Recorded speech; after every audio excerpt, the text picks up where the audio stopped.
Hey, thanks for checking out this episode of Screen Facts with Jason Davis, your movie trivia and discussion podcast. Please follow us on Instagram at ScreenFactsPod. If you want to get in touch with us, email screenfacts@yahoo.com. Also, please visit jasondavisvoice.com/podcast if you'd like to support the show with a donation or by buying Screen Facts merchandise, or if you'd like to find out information about my voiceover business. Joining me today, my favorite person in the entire world, my beautiful and incredible wife, Sue Mandzik Davis. Well, hello there. Thanks for joining me again for another fun, fact-filled episode of the podcast. You're welcome. We're going to talk about a fun movie today. So much fun that I still can't believe that we haven't done this one yet. I know, it's amazing. So today's episode is all about the 1992 film Wayne's World. Wayne's World. Released on Valentine's Day. Right? Interesting. Yep. Directed by Penelope Spheris. Her big claim to fame before this was she directed The Decline of Western Civilization 1 and 2. The first one was all about the punk scene. Okay. The second one was all about the scene in L.A. during the rise of 80s hard rock, hair metal, whatever you want to call it. Yep. Both very entertaining. Great filmmaker. The whole idea for this movie was thought up by Mike Myers. And Dana Carvey. And Bonnie Turner and Terry Turner. They're Lorne the writer. Michaels. Oh, okay. This coming from a Saturday Night Live sketch, obviously that makes sense. Mike Myers, Bonnie Turner, and Terry Turner wrote the script based on the character that he created. Yes. Now, I've had different stories about when and how he created the character. I heard he created it in high school. Okay. I read that he created it as a solo character when he was performing with Second City. Yeah. So I mean, he may have created it in high school. Yeah. And then he remembered it or had it in his notebook or whatever maybe. When he did Second City. I mean, maybe he came up with the genesis of it in high school. Idea. And then he developed it and brought it to the stage in Second City. Yeah. Now, my understanding from, reading about the making of this movie was that he was a little difficult to work with. I heard that, from time to time, Like, I think he clashed with Penelope a bit. Yeah. Certain things that she wanted in the movie and he didn't think were funny. Yeah. Gratefully, she won out on some of them, and we'll talk about that as we get into this a little bit more. But, I remember reading about him being hard to work with on other movies, too. So, interesting. Yeah, I guess he's a very eccentric guy, and I think he's very protective of his characters, maybe. Okay. And I'm not trying to talk bad about him, because I love his work. Yeah. And we all have our bad days, but I don't know. Yeah. When he originally pitched this to Saturday Night Live, they insisted that he have a person with him in the sketch. Yeah. And that's why Garth was created. Yeah. I love Dana Carvey. Oh, my gosh. Yes. I'm a huge Dana Carvey fan. I think he's an even bigger talent. Obviously, it's not showcased in this, but I mean, he does great impressions. He's just really funny. Yeah. Now, didn't he base his character kind of on his brother? Yeah, his brother Brad, which is very interesting. The way he talks, where he's kind of like muffled and he's kind of got like that little underbite and stuff. Yeah. And his jaws to the side a little. And I could have sworn we saw an interview with him. I can't remember when or where. And he actually said that at the end of filming days, he had quite a headache. Oh, I believe it. From keeping his face like that. I believe it. Yeah. I think he kind of steals the show a little bit. Oh, I do too.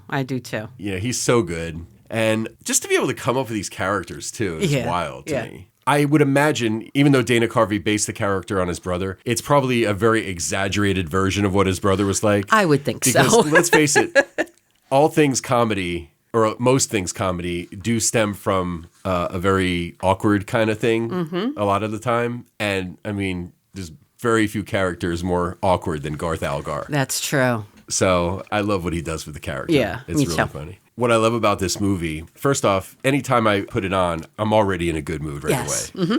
Because it brings you back to a very simpler time. Yep. Like a lot of the movies we talk about on the podcast. This movie came out in the early 90s, but it very much feels like an 80s movie to me. Even though I wasn't exactly like Wayne and Garth growing up, going to clubs and seeing bands play was a huge part of my late teens, early 20s. So I totally relate to a lot of what happens in this movie. Oh, yeah. And I really get the feeling that they've been friends forever. Yeah.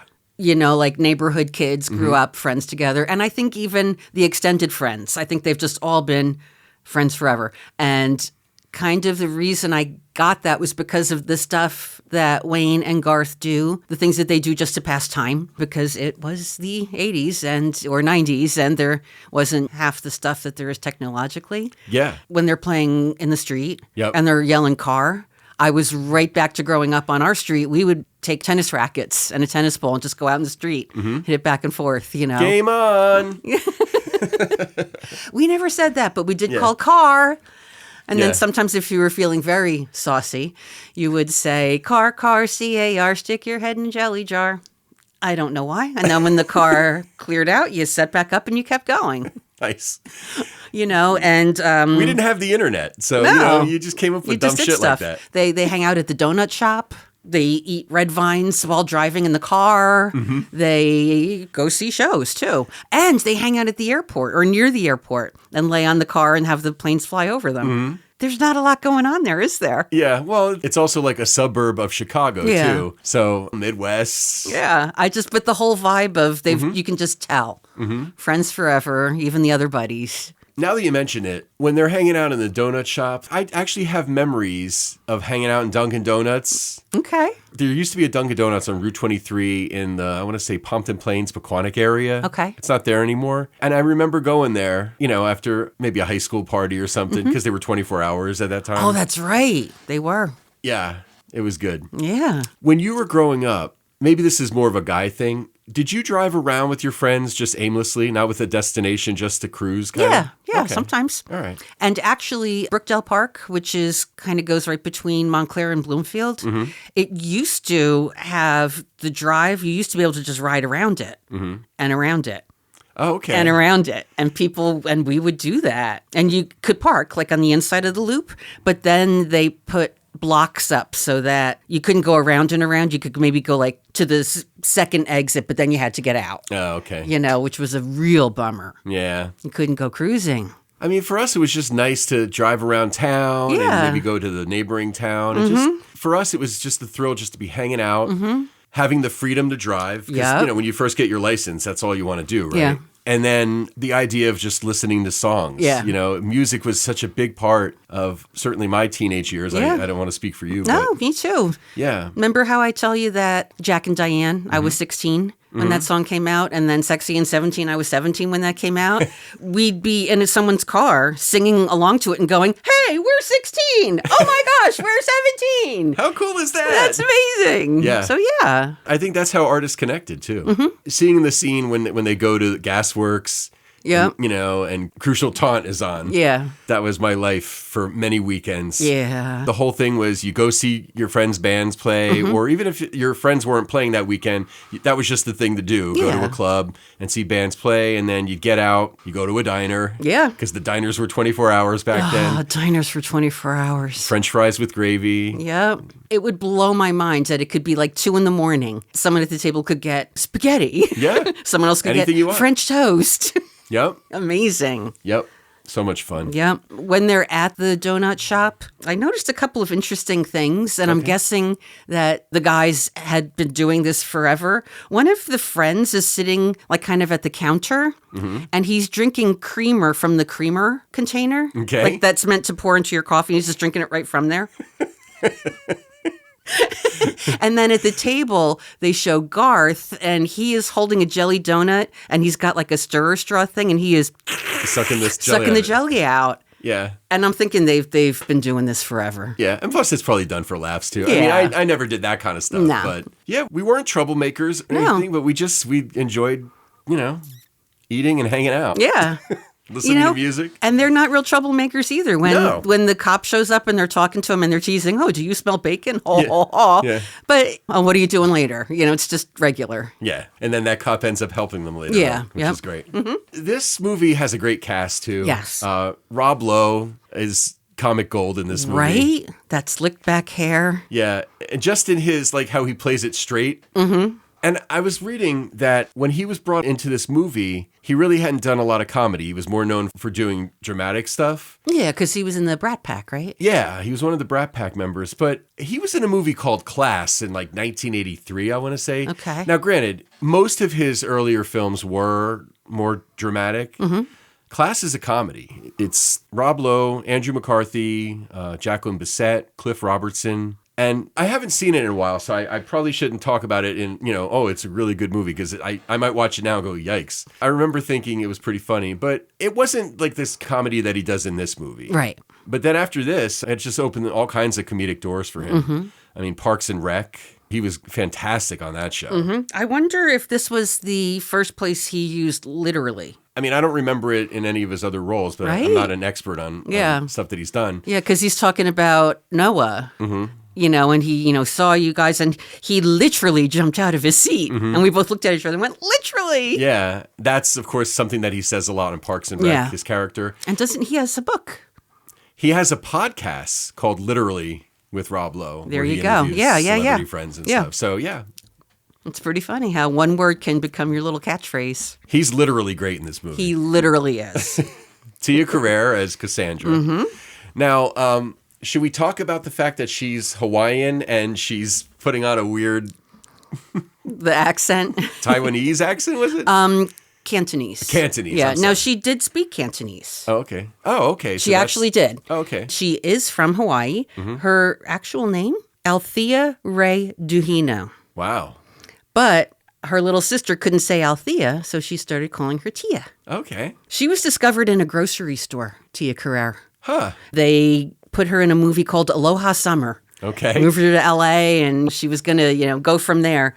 And she did some TV. She even did General Hospital. Okay. And then this came along and was just perfect for her, really. Yeah, I mean, she's still a working actress. Mm-hmm. She sings. Yeah. She had a lot of roles after this that were pretty notable. True Lies. She was in one of the James Bond movies, just off the top of my head. The singing in this movie. I'm not going to shit on anything in this movie, because I love this movie. She can sing. She can. She absolutely can sing. There's the song, Why You Gonna Break My Heart, that is playing in the background in the one scene. Yep. And that sounds fine. Yeah, I think that's the kind of music that her voice is probably better suited for. Yeah. I don't think she was cast strictly for her singing talent. Oh, no. She was beautiful. She had a terrific figure. I think striking is a good way to describe her. Yeah, definitely. She's tall. Mm-hmm. She's Hawaiian, so she has a specific look. Yep. And they show you her characters, got that little bit of gruffness right away. Yeah. She beats the guy up. She beats the guy up. She's talking away, and she's, like, I got to go. The owner's trying to dick me out of some money. Yeah. Yeah, like, she's not to be messed with, for sure. Yeah. Which is great. Yeah. Mm-hmm. And I like that they have an empowered female. Yeah. She's not just eye candy. Right. Like Donna Dixon's character. Garth's crush on her is so funny. Yeah. So funny. Married to Dan Aykroyd. Oh, that's right. For many years. Mm-hmm. Before she got involved with Dan Aykroyd and ended up marrying him, she was actually dating Paul Stanley. Okay. I have to bring up Kiss. We have to. Right? Well, there was another Kiss reference in this movie that you never noticed until we watched it this time. And it was when Garth was sitting at his computer. Yep. There's a Kiss Destroyer decal on his mouse. Mm-hmm. Never noticed it before. Never noticed it. Yeah, that's when the dog comes in to tell him that Wayne's here. Right, when the dog looks like him. Yeah. Very funny. Wayne's been abducted by aliens? Oh, Wayne's in front. Okay. Thanks, girl. Brian Doyle Murray as Noah Vanderhoff, owner of Noah's Arcade. Noah's Arcade. He's good. He's Always. just so big and loud and gruff. And when he is sitting there and he's finally on the couch on the set doing the show, and Wayne holds up the cue cards, one of them says, Sphincter Boy, and it has an arrow pointing to him. Mm-hmm. And then another one says, he blows goats. I have proof. Yeah. And then the last one says, do you remember? This man has no... penis. Yes. I mean, what else could it be? Noah's going on and on about the arcade and right, about the different games and stuff. Yeah. And Wayne and Garth's in the background going.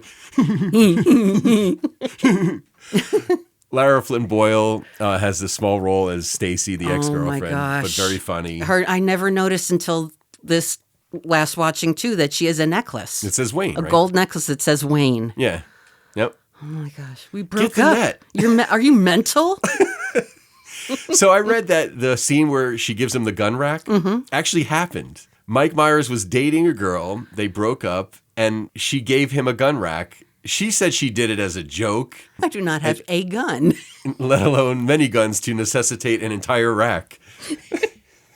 Amazing. Let's talk about Ed O'Neill Oh, boy. as Glenn, the guy that works at the donut shop. Very intense. So he improvised all that stuff that he said. Yeah.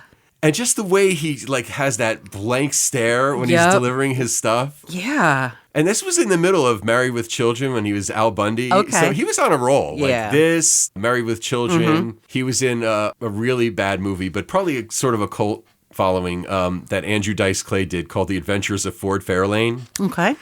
which came out in the early 90s as well.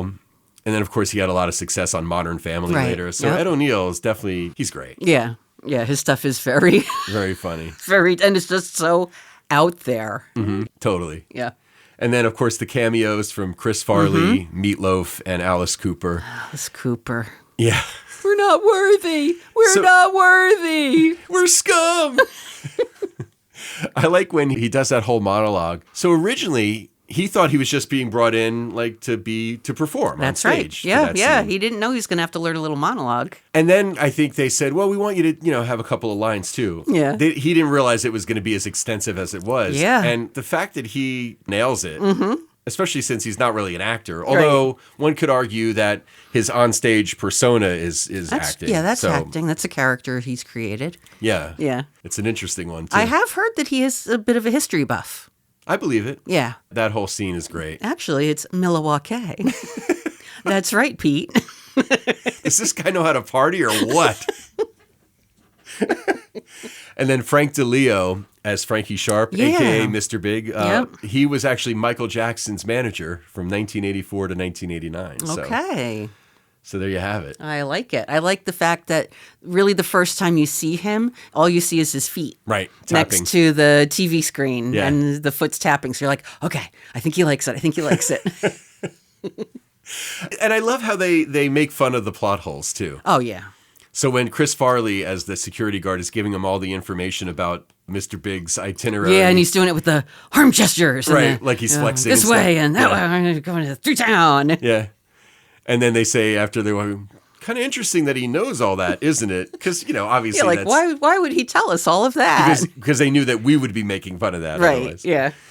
Yeah, so this movie, a big money maker, worldwide gross of over $183 million.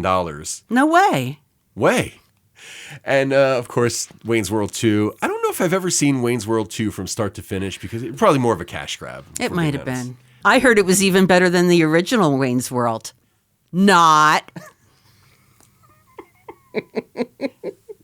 It's still the highest grossing film based on a SNL sketch Yes. to this day.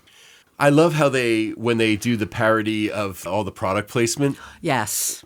I mean, what a great scene that is. Mm-hmm. Some of that stuff, in 2026, obviously is not going to make sense if you're seeing this for the first time. Yeah. But if you grew up in the time that this came out, Yep. it totally makes sense. Yep. The old Doritos bag. Yeah. Oh, what nostalgia. Yeah. Also, the scene where they pull up to the guy in the fancy car. Pardon me, do you have any Grey Poupon? I mean, that was a total, Yep, like, I was right- just going right to say that. commercial. It's a good snapshot Mm-hmm. of that time. I think if a younger person watches it, they'll kind of glance, through that part and keep moving Right. and not be thinking, what was that Grey Poupon thing all about? Right.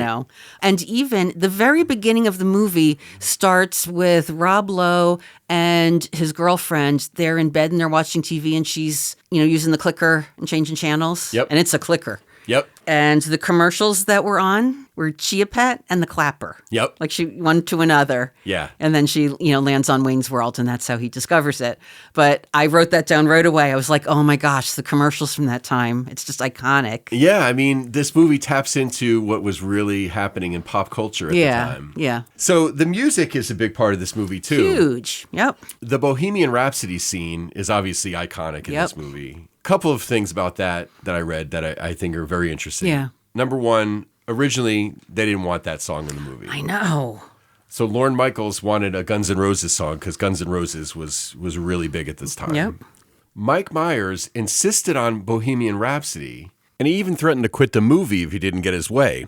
But then I read that when they filmed the scene and they look back on it, he didn't think it was funny and wanted to take the scene out. Isn't that crazy? That's crazy. And Penelope Spheris, Yeah. Fought for it. Yeah, stuck to her guns on that one. I mean, it's one of the most memorable scenes in the movie. I agree. And I defy you to listen to that song, and when it gets to the part where they bang, like, we all bang our heads We during all that. do it. Yeah. Yeah. Now, Dana Carvey didn't learn the lyrics to it prior to filming, so he was not happy with the take of that scene because he was obviously not singing. He was just moving his mouth. Right, at one point. But to me, I think that's really funny because there's always someone in a group who doesn't know the words and they just kind of go, Plus, the lyrics to that song are kind of strange anyway. Yeah. Because of the success of the movie, that song became a top 10 hit again. That's right.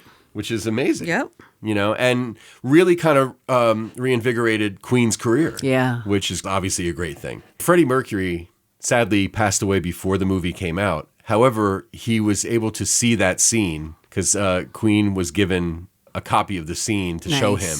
And he laughed out loud. He loved that's it. great. And he was actually thrilled that the song was going to be featured like that in the movie. Yeah. Because it was going to introduce a whole new generation to it. I'm glad that he got to see that. Me too. That's awesome. Very cool. I like when they're in the guitar store and the No Stairway thing happens. No stairway. Denied. The reason that was denied was because it was going to cost $100,000 to get the rights to that song. $100,000? $100,000. In 1992. Yeah, it's a lot. Holy moly. Yeah. That's a common thing in movies. Yeah, yeah. And it just wasn't worth it for, playing a few notes of a song, right? Yeah. And you know what? If there were stores in Britain that had No Stairway up, they probably figured, okay, we can do that too. But I love when Garth sits down to the drum set. Yeah. That's really him playing. I had no idea. I mean, I watch it and I go, oh, that really looks like he's doing that. Yeah, he really plays drums in real life. That's so cool. It's funny when the kid says, oh, you're really good. And he goes, thanks. I like to play.